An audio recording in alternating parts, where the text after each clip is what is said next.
chains, shed your burdens, and show me your strength of will!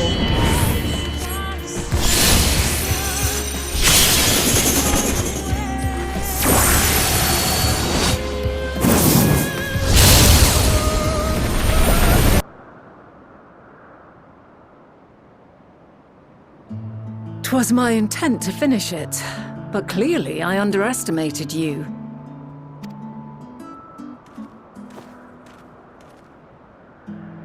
One would think I never learn. I made the same mistake with Azam when we first sparred. Despite being less than half my age, his strength was astounding. As is yours. 'Tis plain you have weathered considerable hardship.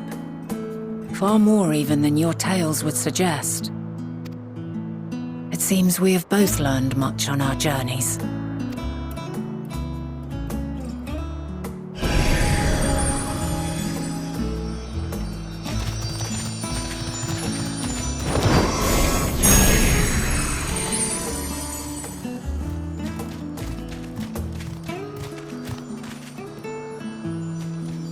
Well now, I dare say he has warmed to you. A boon to be sure. He never forgets his favorites, and is ever eager to come to their aid.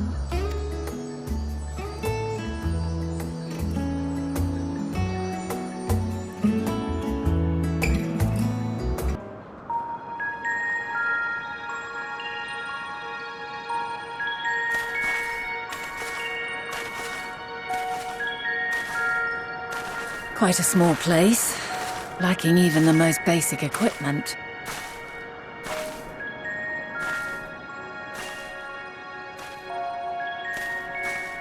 The present may yield no clues, but we may yet try perusing the past. Have you done this before?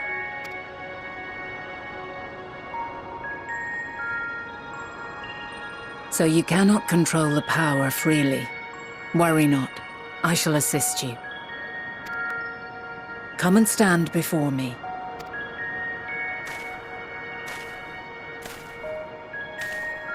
There are two ways to see the past. The first entails peering through the walls of the soul in the moment a subject is recalling a memory. The second requires no subject, and is instead a process of piecing together an event from ripples left in the ambient ether. As memories are etched upon the ether of the soul, so too are they etched upon the ether of the world. In this way can history be preserved. Such memories are given to fading, however, and can prove challenging to visit. But come, let us try. Close your eyes.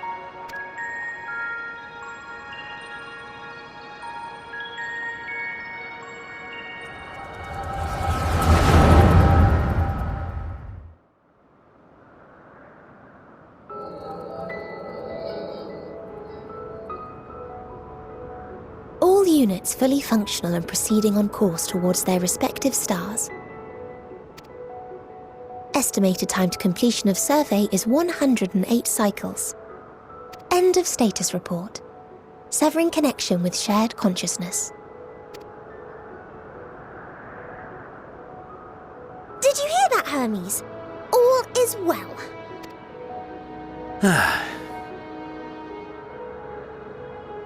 Yes. Good tidings at long last. Every step of the way, I've been reminded how little we understand creation.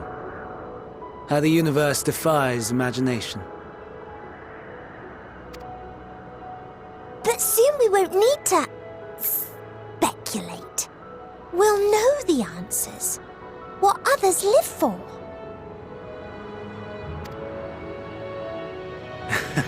Indeed. And we'll owe it all to you and your sisters.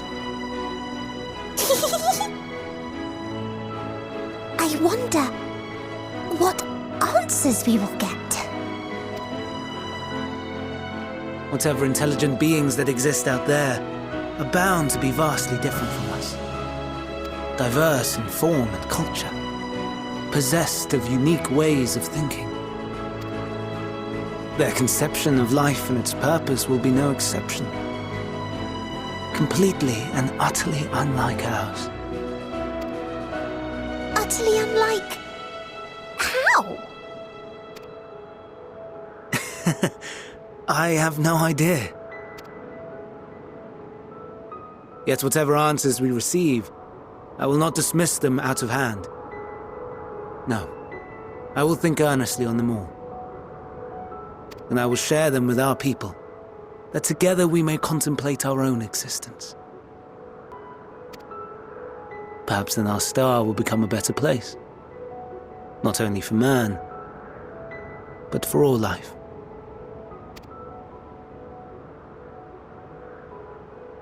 Meteon, though I gave you wings to soar the heavens, I did not teach you how to walk the earth.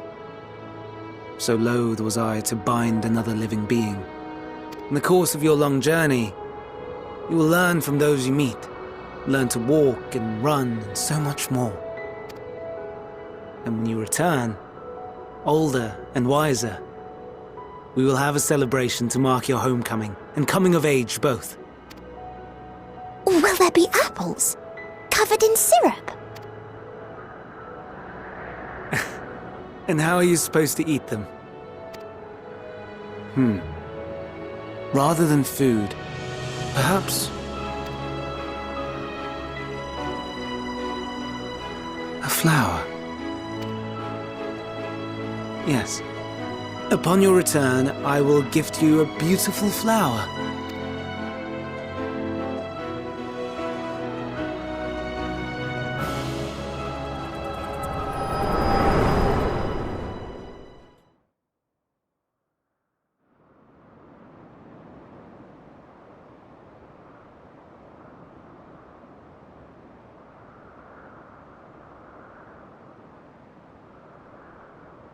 So, what is your opinion?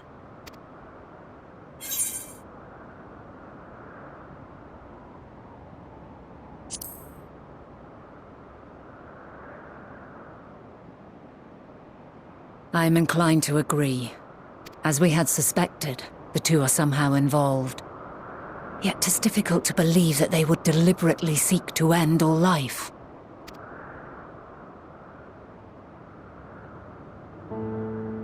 In light of this, I propose that we reveal your tale to Hermes himself. If he does not wish for the final days, as we believe, he may well join us in pursuing a solution.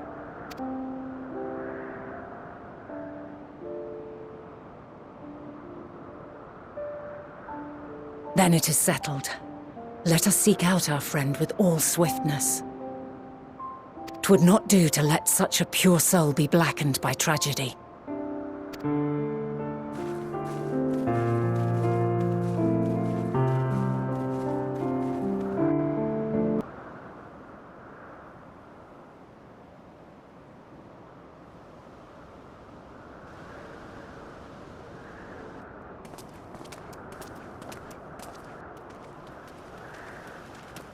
My apologies for keeping you waiting.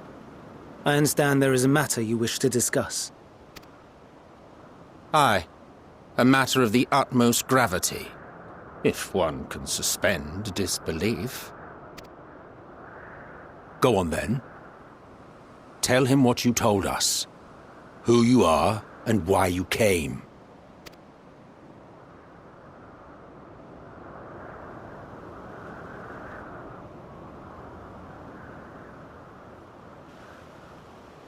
The final days.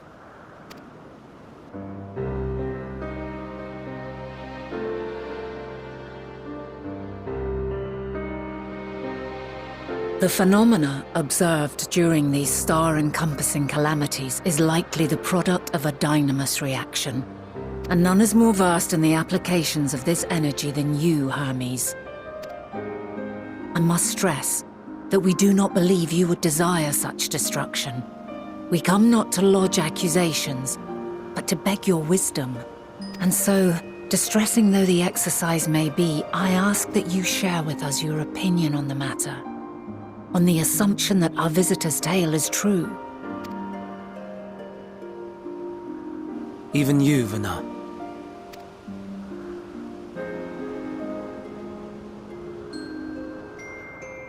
As you say, the phenomena observed in the two calamities may both be attributed to Dynamis.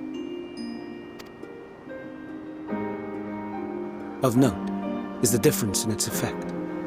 In the first final days, it warped creation magics. In the second, it warped the people themselves. The key variable, I suspect, is the etheric density of the men of each age. As you know, ether, in essence, negates Dynamis. Harboring high concentrations of ether, we ancients cannot readily manipulate Dynamis, nor be manipulated by it. Therefore, rather than ourselves, the calamity affected our magics. In contrast, having been sundered, the people of the future are composed of but a fraction of our ether. Thus are they susceptible to the influence of Dynamis and its transformative potential. But that would explain only the mechanism, not the cause. Though perhaps... What is it? Even should it be a hypothesis, we would hear it. Dynamis is an energy put in motion by feelings. Feelings for which there must first exist a source. A source to which the victims must be attuned. One that harbors the selfsame negative emotions. Elsewise it could not be the agent of such extreme change. So it wasn't the stagnation of the celestial currents. Someone, or something, is instigating the star's demise. So, we've a villain on our hands after all. Any idea who or what it could be? The celestial currents comprise the outermost layer of the star's ether, encasing it like a protective sphere. According to your tale, it was where the currents were weakest that the phenomena first manifested. If the inciting factor came from without Aetheris, then its effects would first be seen in those locations.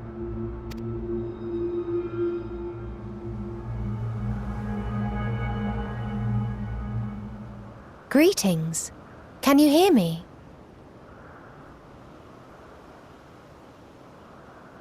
Do not be alarmed. I mean you no harm.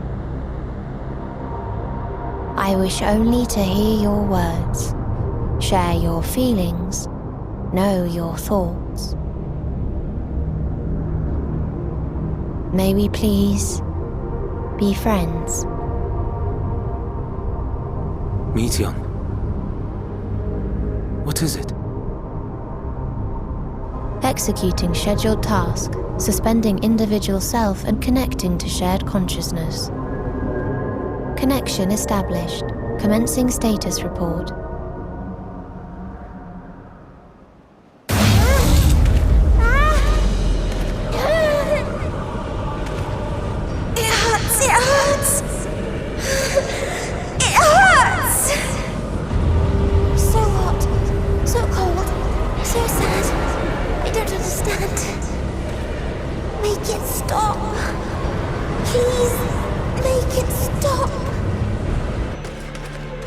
Steady, Meteion.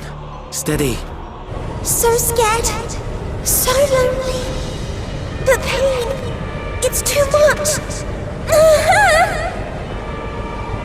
Why? Why do we...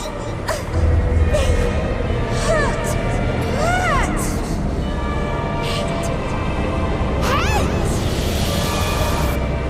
This is wrong.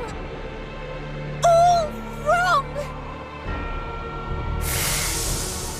She's gone? But how? She has altered her etheric density in order to blend in with her surroundings, an ability for avoiding confrontation. Most effective. Frustratingly so. I can't see her either. Not even a trace. Stay away. Please. This is wrong. My mistake. So please. Are you all right?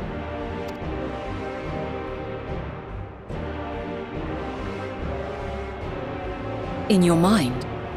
No. We only heard her speak the instant before she vanished. Of course. When communicating without words, Meteion also employs dynamis. That will explain why you were able to hear her, when we could not. Then you are our best chance of finding her. Follow her voice and try to track her down. Hindered though we may be, let us split up and search as well.